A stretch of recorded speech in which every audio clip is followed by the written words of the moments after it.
now. Great start by Schweizer, gets away. Valky is decent in second, and from third, Hoffman's right there as well. So the leading three get away. That's their first job done. Patrick Schweizer, this is his local club. Will he make up for the disappointment of not making the final for the all-wheel drive section? Underneath the EFRA bridge, Valkyrs comes through in second, third Hoffman. Fourth position being disputed at the moment by Van der Elst, and Steely is there as well. Van der Elst, a little clash there with his countryman. Steely in the blue and white car, just coming over the top of the bridge now, but it is the leader and the pole man. Everyone else in grid order.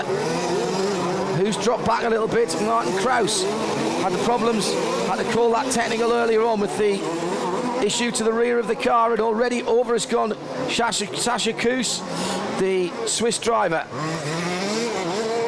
And Patrick Schweizer has taken off, and he's already got a lead that most people would be happy with at the end of a race, never mind at the end of the first lap. He goes through the Graffel gradient, and the battle is for third and down over, and that's a decent move down the Graffel gradient there. The green buggy is that of number 4, Tim van der Elst, and everybody is second, third, fourth and fifth and downwards because they're all together in one large jump. Through goes Valky is in second and up into third. Fantastic move up the inside. Great move by Van der Elst, Tim van der Elst then into third place. He's on the podium right now, but with plenty of time left on the clock, this is really going to be an endurance. No pit stops for fuel here. They will do the trip, but will they last in terms of their tyre wear?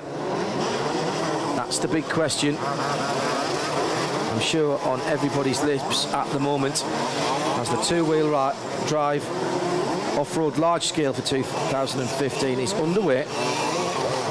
Just a couple of minutes in the book. Valky is in second, closing down on him, Tim van der Elst, and then in fourth and fifth, Hoffman and De Bella. Good start from Schweizer to get things underway. Adam Johnson alongside me in the booth. Impressive, he did what he had to do, got away, and Ken Valky is just easing away from the battle for third and fourth behind him at the moment. This is decent tactics, as there's a bit of a contact there, and De Bella just keeps out of the way because he knows he caused that incident. Doesn't want to get a stop and go at this stage, but Schweizer from Valkyrs, and Schweizer has done the first part of his job, i.e. got off the line well and cleanly, Adam. Yeah, and it's often very easy to get involved in a melee at the start, though. We saw in one of the earlier races, the outside pole man didn't get going, caught a couple of other guys up in his wreck, and had to come from behind. In the end, they did, but if Schweinzer's got to deliver this, he's got to make this basically as easy as possible for himself and learn the lesson from the earlier four-wheel drive semi-final. You don't have to go for world record pace. We know you're the fastest one out there now, but that counts for nothing if you're not there at the finish. Finish first you've got to finish. It's an old adage, but of course those old adages only come about because there's a modicum of truth in them. Issue in that scrap we were watching, and De Bella, who had been just drafting up towards the back of Ken Valky, is in second place, has dropped down out of third after that mistake there. So Valky has dropped down as well, and as they went through last time around, it's Van der Elst and Hoffman. Van der Elst and Valkyrs rather, with Steely and then Hoffman down into fifth. Plekerpool up the sixth.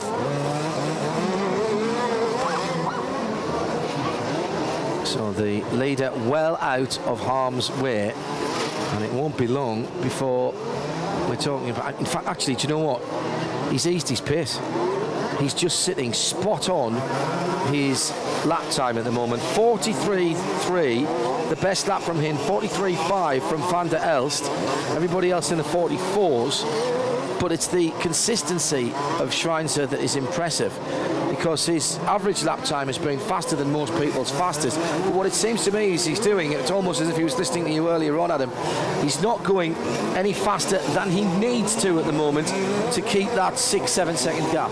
Absolutely, and sometimes you hear the phrase in racing that people want to win it at the slowest pace possible because it means they'll have saved as much equipment as they can, and Schweinzer is once bitten twice shy in this case, and you can see in a way, you can just see we've had a change for second place. As that battle continues unabated, for them, it's about finishing, well, it's about being best of the rest, but we've already seen Schweinzer have a problem, so those guys are fighting fiercely for second, because who knows what's going to drop their way. But Schweinzer's playing this one very carefully. He doesn't need to go into full-on pyrotechnics mode. We saw that in the qualifying rounds. Today he just has to bring the thing home. Clearly he has the pace to do it, and he'll be absolutely kicking himself if the lightning strikes twice. Ken Valke is in third position at the moment. The Dutch driver Tim van der Elst has gone up into second, so Schweinzer one, leading from 4 in second, Tim van der Elst. Then Ken Valke is in third, with pressure now from Michael Staley, the German driver on the blue and white number 5. That's the battle we're watching at the moment down the Gravel gradient. And early on, it seems the drivers are much more confident and prepared to double both of the infield whoops. Valke is just getting a little bit of a gap between himself and Staley. This is the final podium position. Valke has had an interesting race week, as has Staley. Both just slightly lacked Adam the consistency to be challenging at the very sharpest end of this final field. I think, to be honest, if your name isn't Patrick Schweinzer, you have lacked this consistency. He's the only one who's pretty much had it, and this track is an unbelievably tough one to have that consistency on, especially where the surface has changed so much, even in the 3 days or so we've been here. Started out basically as one big brown blancmange in the wet at start of play Thursday morning, and it's gradually kind of got drier from there to this point right now, where it is incredibly tricky, as Valkiers has been quietly impressive throughout the rounds, but a lot of these guys behind Schweinzer, and this is another thing that plays into his favour, he's been out front and been able to dictate the pace most of the way. These guys have often had to fight for their lives to get through the qualifying rounds, and there's been a few times where there've been go or go home scenarios for them. So I think in a way, pressure builds diamonds. They will have come through those battles and be full of confidence for the final now. Coming on to the end of the 10th lap for Patrick Schweinzer, and we'll pick him up in just a second.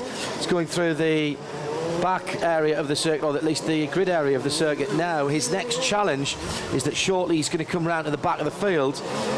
Rick Hoffman, Mike Pleckerpool, Martin Kraus all need to be lapped.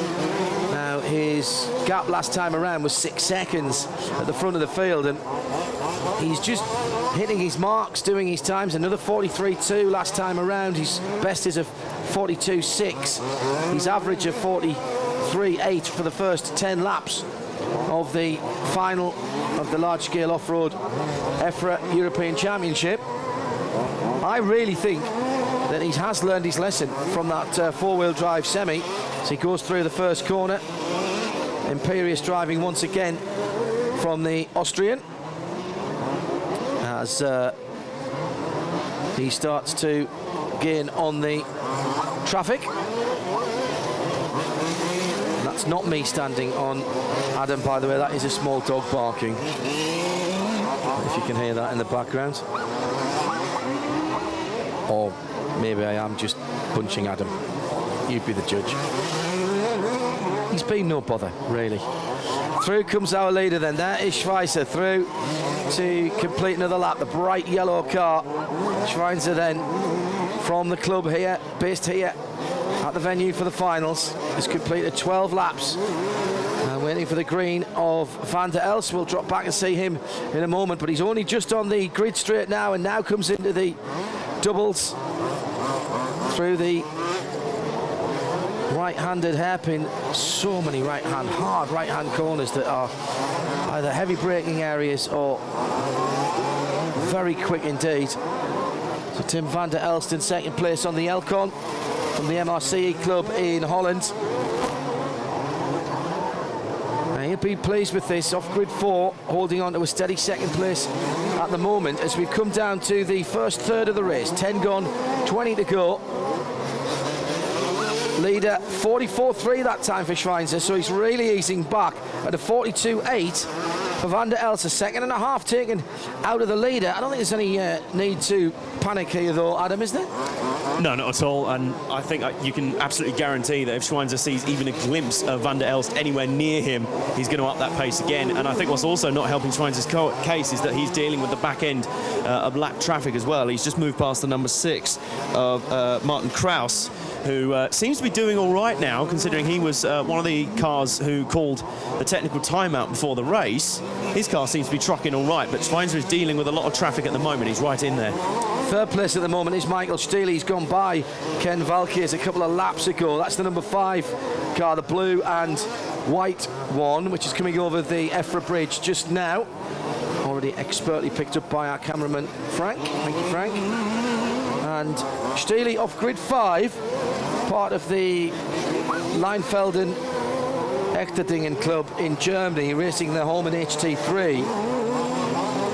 And again, you'll feel better the further back you start. If you get a podium, you'll feel you've done okay. But frankly, if you're in the top half of the field, you wanted really to come away with the big cup. Pretty much. You don't want to travel all this way to finish second. Nobody remembers the runner-up ultimately, but for some of these guys, for some of the wars they've had to fight to get through the earlier rounds and the early qualification rounds, the likes of Van der Elst and Steele being just 2 of them, for some of them, a podium will be a great combination of a great few days' work. I mean, there's quite a few names who we thought we would have assumed would have been in these big finals. We would have had nailed on to win. I'm thinking of the likes of Melanie Trotman as well, was eliminated in such galling circumstances last night. Controversial circumstances, absolutely, indeed. So for some of these guys here, making this final is the achievement. This is their day in the sun for them. But for others, nothing but a P1 will be enough.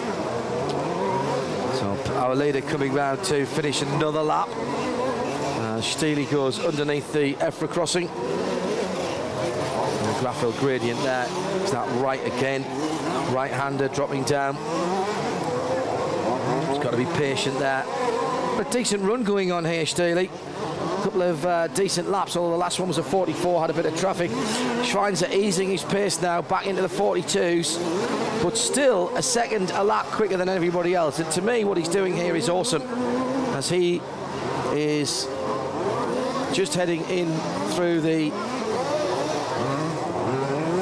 final part of the circuit. Pick up our leader again, if we may, as we got the number 4 actually just under pressure at the moment. But that was going past a lap traffic. There is our leader. He just seems to be pacing himself back to everybody else. The Elcon MMX is working well.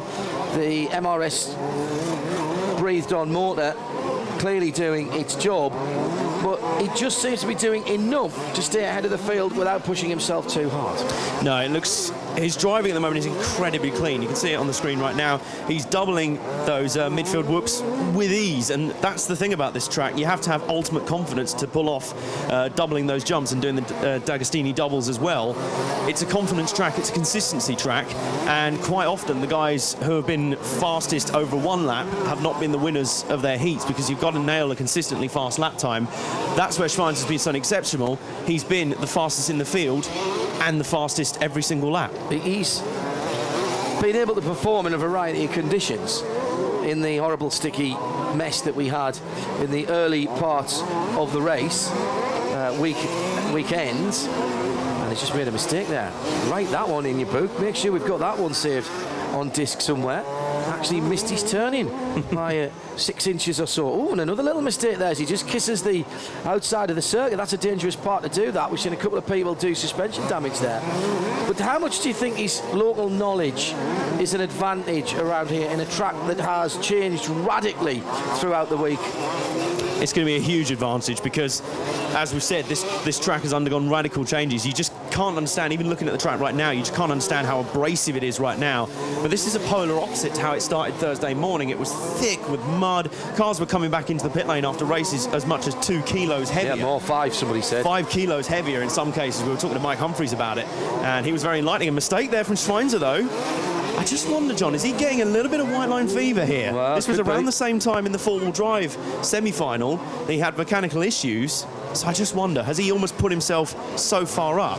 It's almost like when you've got a massive lead in a cricket match, you've still got to go and finish the job. Well, he's got 16 seconds on the rest of the field, which is headed by Tim van der Elst. We are at half distance, all bar 25 seconds. And I'm trying to watch from our tight shots there that Frank is giving us, just to see how the car seems to be performing. What he's not doing is flinging the car into the corners. I've noticed he's much smoother than some of the other drivers, particularly on the two-wheel drive side of things. sometimes getting the front end to turn is difficult, and you've got to really over-rotate the car and flick it into the corner. Certainly that was the order of the day in the damp part of the meeting Thursday and Friday, but it's almost as if he's deliberately, Adam, trying to keep things smooth and save the equipment. Yeah, and I think to a degree as well, the track is almost driving right now like a tarmac road circuit in a way that you've got to be, it's not a huge amount of loose gravel and dirt on the racing line. It's very, very much, it's hardly smooth, but it's kind of a solid surface now, and it's a very dry surface. So I actually believe more a kind of smooth circuit racing style is kind of profiting for Schweinzer now. Plus also, as you said, there is a little bit of conservation in there. There's no need for pyrotechnics now. That we know he's ridiculously quick. And the only thing that will confirm it for him is a European Championship trophy. He is at the moment, the Sebastian Loeb of off-road driving. Economy of movement, not spinning up the rear wheels, not flicking the car into the corner, not even drifting it, not even flat drifting it through that very fast first section. Another 42.9 though, and the stopwatch doesn't lie. Van der Elst was quicker last time around, but only by 0.3, and it's still, well, in fact, the lead is just sitting about 14 seconds, 15 seconds. So he's holding that and just matching his pace almost to the guys behind. Always impresses me in any form of racing, and that's why he's got to be careful lapping people. Always impresses me in any kind of racing that, you know, clearly it's not as if he's got a pit board, but it could well be that somebody's shouting up times or letting people know how close people are getting. So, all right, I need to go half a second or a second quicker.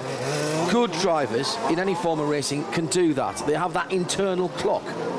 Absolutely, and he's demonstrating that he can do that right now. We've seen that a little bit in the earlier races around the transfer position. If the person in third has felt that they're coming under a bit of pressure from the guy coming back in fourth, they've just eased up a little bit. And as we keep stressing this point, we've stressed it multiple times in this race, he only needs to do just enough to win this thing. He doesn't need to try and lap the field. That's what he was doing in the four-wheel drive semi-final. He had lapped the entire field pretty much by the time he had his issue. Right now, he's lapped a few cars, but at the same time, he will know he's got 15, 16 seconds on Tim van der Elst in second. No need for him to do any more than that. Amazingly enough, he's lapped up to, I think he's up to, lapped everybody up to Ken Valkeers in fifth position at the moment, and that's at least once, and he's about to lap Mario Di Bella in fourth position. Now, for his part, Di Bella, I'm going to pick him out, it's the very pretty red machine with the white cowling as well, going over the infield whoops now and towards the EFRA bridge. He's in fourth position at the moment. In fact, he's already been lapped. In the time it took me to look at the timing screen and look back, the leader's gone past him. But what's interesting to me is Di Bella is back on a bit of a mission here, and he's trying to drag himself back to Michael Steely in third position. At the moment, it's 9 seconds, that gap. But that was a good 15 seconds or so a few laps ago, and he'll be wanting to keep up this very good chase. It's almost like the old 5,000 or 10,000 metres running races. You just take a little bit every lap. There's no sense in sprinting up behind someone and then having nothing left to fight with by the time you get there. No, and all these guys will be well aware of the times on there, as Schweinzer's just got a little bit involved with the number 3 car briefly whilst putting the lap on. That's Rick Hoffman. That'll be a second lap he's been put on him there, but still going on. But the number 7 doing pretty well, Di Bella, doing pretty well so far. And to be honest, chasing down for third place, that's pretty much what they've been doing since yesterday afternoon. Third place. Crumbs, isn't it? It's the crumbs from the rich man's table. And the rich man at the moment is Patrick Schweinzer. Di Bella there coming through the Samba hairpin, and his target is the blue and white machine, which is coming to finish its lap now. That's the number 5 car that Michael Steely has. Michael Steely on the Horman and Di Bella on the Elcon. So that's your third place man at the moment. His arrears are 20 seconds, but anything can happen here. We've still got 10 minutes to go. The last third of the race remains then. And remember, we were doing 10-minute quali sessions earlier in the week, so they've still got a full one of those to do. Second place, Tim van der Elst in the bright green machine is just going under the EFRA bridge and towards the Grafhill gradient there now. 44.4 for him last time around against the 42.6 from a leader. 44.4 from Steely in third and 44.1 for Di Bella. It's just all of the other guys, Adam, it's interesting to me, they can all put the quick-ish laps in, they just can't do it with the kind of accuracy and repeatability of Patrick Schweinzer. I mean, you know, Van der Elst is doing a pretty good job. His average is only half a second away after 28 laps from Schweinzer, but clearly after 28 laps, a half second a lap deficit is 15 seconds. Well, it's a bit like sometimes we see it in Formula One. I mean, Mercedes dominate races, but sometimes they'll only be 2-3 tenths a second a lap up per lap. You add that over 10 laps, and that becomes every lap. Exactly, and that's the thing with Schweinzer. That's what's been so remarkable. It doesn't matter what the conditions are. It doesn't matter probably what the setup is under that car, because trust me, folks, the surface of this track has been at least subtly different every time he's been on it. No, I'd agree with that. That's the thing with dirt racing. The surface is never the same. So for him to be able to do that lap after lap, that's where the local knowledge comes in, because at any track, you learn a bit more about the track with every lap you do. And I'd guesstimate, the way he's driving right now, he must have lapped this place a million times. MRCE club member Van der Elst then on screen at the moment through the Samba hairpin. Big Dutch contingent here and have been enjoying themselves. Got to be said as well, whilst we're moving into the last 8 minutes, it's been a very well organised and well received event from everybody in the paddock and pits area. A lot of people, of course, camping here, brought their full rigs with them, do the European tour with the EFRA events, and it's been a good social scene here over the last few days. The organisers put on Wi-Fi for everyone who stayed over. Brits were all out last night having a very British evening, which apparently included cups of tea and cucumber sandwiches and no alcohol whatsoever. No, none. None. As the Van der Elst car in second place then continues to lap. The gap now is 3/4 of a lap between Schweinzer and the rest of the field at least. Just looking at the minor places, it's Maria Del Bella in fourth, Ken Valke is in fifth, sixth is Martin Kraus, Ulrich Adrian in seventh, Sasha Kuss up to eighth from his grid of 10, Mike Pleckerpool in ninth, and Rick Hoffman with his problems is down in 10th position, but still going. All 10 still running at the moment, and we've got a little bit of a coming together on the far side, and who's involved in that? Well, the leader just about gets through it without any... Oh, and he's turned around. The leader's been turned around by Rick Hoffman right in front of us. He's recovered, I think, but that's exactly what you don't want to see. And now he's got Maria Di Bella is trying to unlap himself there. He's already 1 lap back. He's trying not to go 2 laps back. And Schweinzer has got to be careful in these situations, Adam, because broken linkage or something like that at the moment would do for him, because there's just no time to recover. This is what we saw before in the 4-wheel drive semi. Well, how many times have we seen, even today, the front linkage arms or front control arms for the steering being disconnected, broken in some way? That's exactly what Schweinzer doesn't need. Most of the time we've heard from the drivers that it's the very abrasive concrete lining to the track.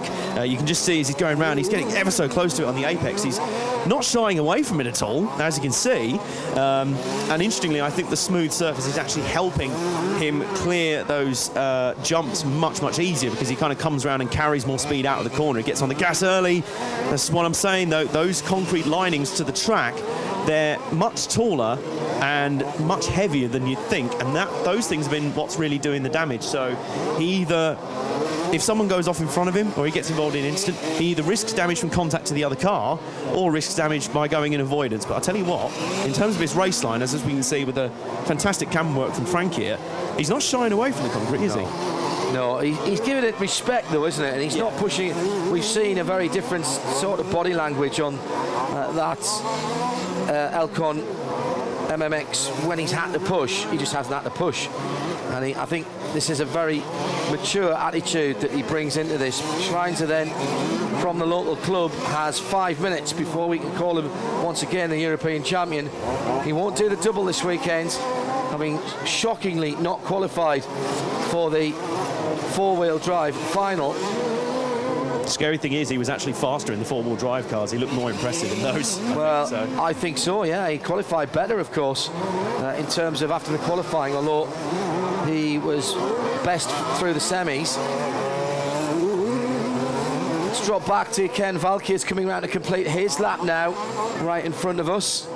He's in he is in 5th place, the number 2 car. Another one of the MMXs. Not been Ken's day today. I thought the long run might be a bit much for him, if I'm honest. Yeah, I was expecting a little bit more from him, but as I say, I wonder if the attrition of qualifying through the earlier rounds, I think that may have got to him. The fact is, he's been in the wars a lot today. He's been around the transfer spots, around 3rd place in the quarterfinals, 5th in the semi-finals, and I wonder if for him, be it making the final itself, not a bad achievement. He'll go home happy with that.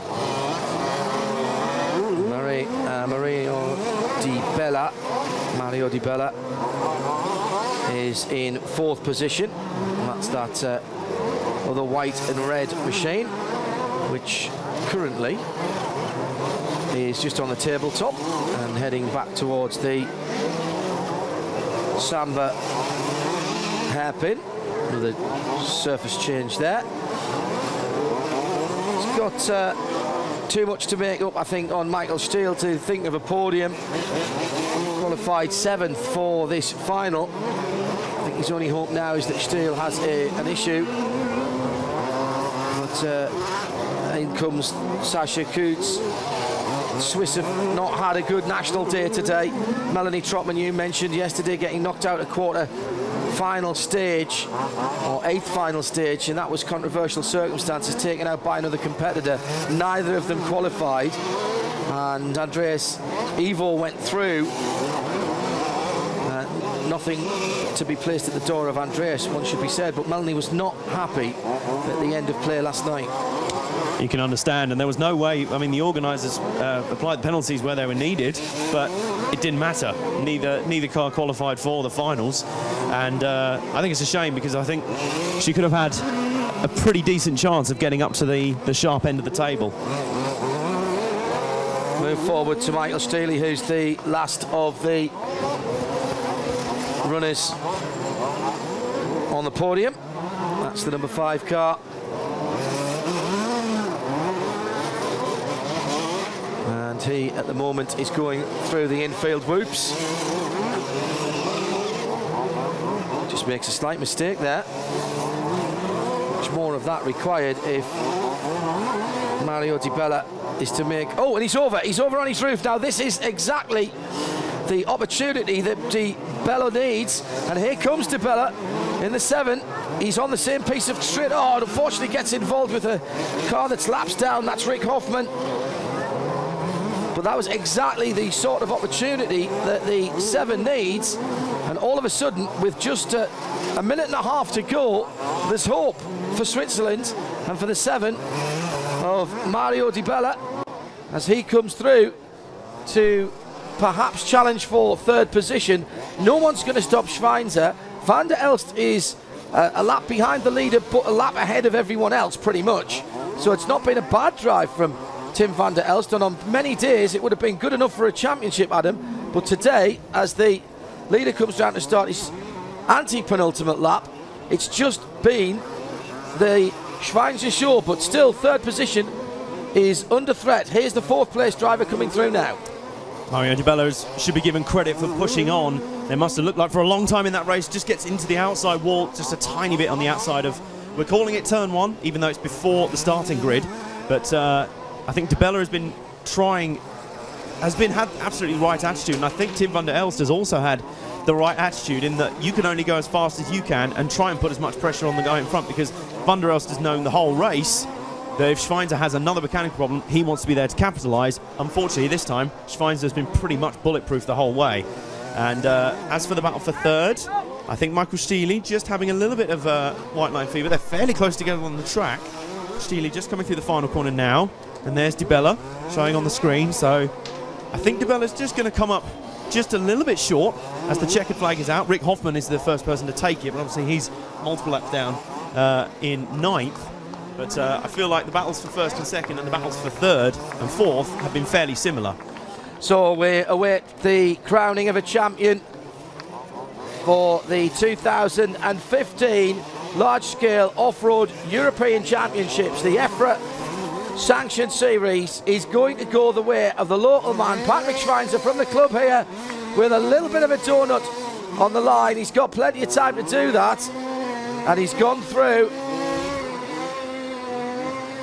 and he wins it. Tim van der Elst will be confirmed in 2nd, Michael Steely in 3rd, and what a fabulous run from Patrick Schweinzer. He won't get the double today, but he is EFRA large-scale off-road European champion in 2-wheel drive. Magnificent driving there. He did exactly what he had to do. And let's give you a quick look at the results. Confirmed then for Tim van der Elst, excuse me, afraid that can't do that. There is our champion then with the trophy. Magnificent stuff.